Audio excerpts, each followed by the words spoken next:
কিছুদিন আগে আপনাদেরকে দেখিয়েছি আমার মেঝো ভাসুরের বড় মেয়ের জামাই চিকেন রেসিপি বানিয়েছে আমার চ্যানেলে। আজকে মেঝো ভাসুরেরই ছেলে মটন রান্না করছে, তো চলুন দেখি কিভাবে বানাচ্ছে আমাদের মেইন শেফ। আমরা একটা ছোট মজা করছিলাম, আনন্দ ফুর্তি করছিলাম, তো মনে হলো এই ভিডিওটা একটু করি। ও এত সুন্দর রান্না করছে। আমার আবার বেশি এত রিচ আমরা ঘরে খাই না, কিন্তু কেউ এলে পরে তখন যেরকম হয় সেরকম খাই আর কি। তো নিজেরাও বানাই, মাঝে মাঝে আমিও বানাই। তো আমার বানানো তো আপনাদেরকে দেখাতেই থাকি, তো ওদের বানানোটাও একটু দেখাই, এটাও মন চায়। তো তাই আমি এটা ভিডিওটা করলাম। আপনারা পুরো ভিডিওটা দেখে যাবেন আর জানাবেন আমার এই রেসিপিটা। আমার ভাসুরের ছেলে, ওর নাম টুকাই, ও কীরকম রান্না করলো এটা জানাবেন। মশলাগুলো আপনাকে কড়াই ভেজে আমরা দেখিয়েছি। এই রান্নাটা আমরা চুলাতে দেখলেই বুঝতে পারবেন চুলাটা মেনলি আমার ঘরের ভিতরেই আছে। চলুন রুমের ভিতরে ভিডিওটা। ইন ফিউচার এই রুমটা আমার বেডরুম হবে। তো এখানে আমি একটা ইট দিয়ে চুলা বানিয়েছি। শীতের দিনে কি করি, একটু তাপাই আর কি, হাত টাতগুলোকে গরম করি। তো ইচ্ছা হয়েছে আর কি যে এখানেই মাংসটা বানাই। আলুটা আমরা গ্যাসের মধ্যেই ভেজে নিয়েছে ও আমার ছেলে, আর পুরো রান্নাটা কিন্তু চুলাতে করেছে।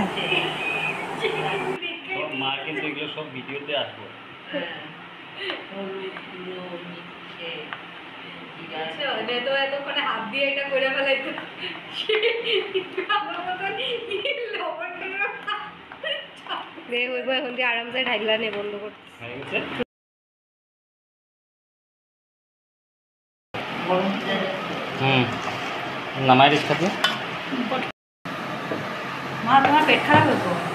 টুকাই কাকু মানে আমার হাজব্যান্ড হেল্প করে দিচ্ছে ওকে আগুন জ্বালানোতে। লাকড়ি কেটে দিয়েছে, আবার আগুনটাকে একটু খুঁচিয়ে খুঁচিয়ে আগুনটাকে উঠাচ্ছে যেন ওর রান্নাতে কোনো অসুবিধা না হয়।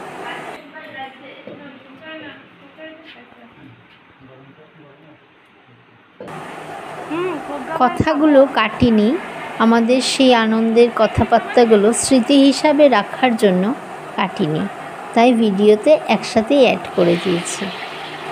চুলাটা তো আমাদের, তার জন্য ওর তো অভ্যাস নেই, আর আমার হাজব্যান্ডের অভ্যাস আছে, যেহেতু ওই জ্বালায় আগুন টাগুন। তো আমরা মাঝে মাঝে এটাতে রান্না করি, যখনই পাঁঠার মাংস আসে আমরা এটার মধ্যেই রান্না করি।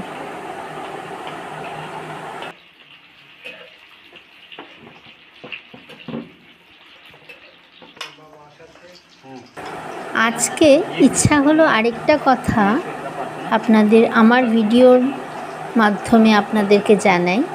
আমরা যারা ইউটিউব চ্যানেলে কাজ করি, ভিডিও দেই, আমাদের যে কোনো জিনিস, সেই রান্নাই হোক বা ব্লগই হোক বা যেটাই হোক, যে যেটা করছে, ওরা ভিডিওটা যখন বানায় অনেক আশা নিয়ে কিন্তু বানায়। এডিট করতেও আমাদের বহুত কষ্ট হয়। তাই আমার সবার তরফ থেকে আপনাদের কাছে যারা যারা দেখছেন, কেউ আছে যাদের ইউটিউব চ্যানেল আছে তারাও দেখছেন হয়তো আমার ভিডিও, আর যাদের ইউটিউব চ্যানেল নেই তারাও হয়তো দেখছেন। তাই হাত জোর করে আমি সবাইকে প্রার্থনা করছি, আমাদের প্রত্যেকজনের ভিডিও যখন যেটা দেখবেন পুরোটা দেখে যাবেন। আর এই ভিডিওটা প্লিজ আমার রিকোয়েস্ট, ফুল ভিডিওটা ওয়াচ করবেন, তারপরেই কিন্তু কমেন্টে জানাবেন আমার ভিডিও আপনাদের কেমন লাগবে। ভয়েস ওভার আমি দিচ্ছি। ভিডিওটা কিন্তু আমার ছোট মেয়ে ভিডিওটা করেছে। আমি যখন কেউ রান্না করে সামনে থাকতে এত ভালোবাসি না। আমার মনে হয় আমি সামনে থাকলে হয়তো ওরা ডিস্টার্ব হবে, তার জন্য আমি সরে যাই। রেসিপিটা এখানেই কমপ্লিট হলো। আপনারা কমেন্টে কিন্তু জানাতে একদম ভুলবেন না। কমেন্টে জানাবেন রেসিপিটা কেমন লাগলো আপনাদের। আবার একটা নতুন ভিডিও নিয়ে কিছুদিনের মধ্যে আবার চলে আসব, ছোট বড় যে কোনো একটা ভিডিও নিয়ে। ভালো থাকবেন, সুস্থ থাকবেন। টাটা।